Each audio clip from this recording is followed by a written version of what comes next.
అందరికీ నమస్కారం. మనందరం సౌత్ ఇండియాలో పుట్టాం. మ్యాక్సిమం మనందరి పొద్దున్నే బ్రేక్ఫాస్ట్ ఇడ్లీ దోశతోనే స్టార్ట్ అవుతుంది.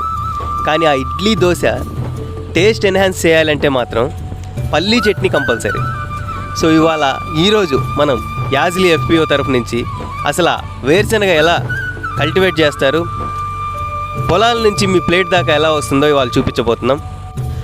ఇప్పుడు మనం యాజలీలోని ఒక రైతు పొలంలో ఉన్నాం.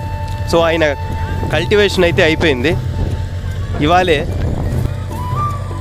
ముఠా వాళ్ళని పెట్టి ఆ మొక్కల్ని తీపిచ్చిన తర్వాత వాటిని మెషిన్లో వేపిస్తున్నారు.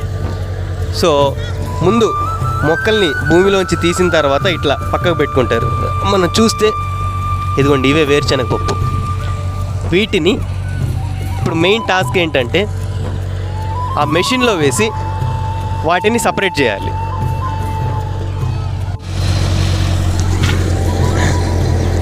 ఇలా వేరు చేసిన మొక్కల్ని ఆ మెషిన్లోకి తీసుకొని వెళ్ళి అలా పైన వేయడం జరుగుతుంది.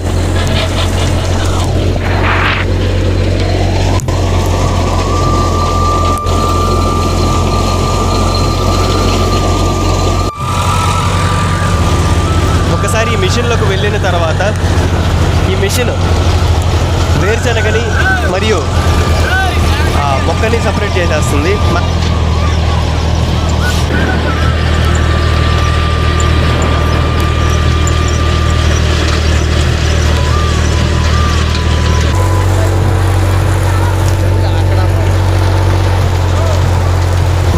మ్యాక్సిమం ఉన్న వేరుశనగ అంతా సపరేట్ అయిపోయి వస్తుంది.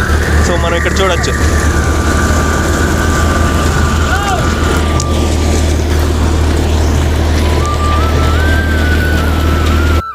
చూశారు కదా వేరుశనగ పొలంలో నుంచి మన ప్లేట్ దాకా ఎలా వస్తుందో. ఈ రైతు బాపట్ల జిల్లా యాజిల్లో తన పంటను వేశారు.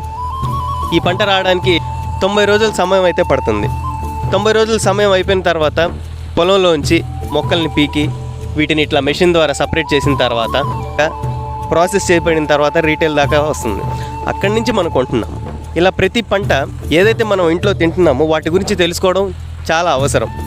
ఆ ప్రయత్నమే మేము చేస్తున్నాం. మా ప్రయత్నం కనుక నచ్చితే తప్పకుండా యాజ్లీ ఎఫ్పిఓ ఛానల్ని సబ్స్క్రైబ్ చేసుకోండి. ఇలాంటి పంటల వివరాలు, మన పాత పద్ధతులు, వాటిలో ఇన్నోవేషన్ యాడ్ చేస్తే ఎలా ఉంటుందో తెలుసుకోవడానికి మా ఛానల్ని సబ్స్క్రైబ్ చేసుకొని ఫాలో అవ్వండి. Thank you.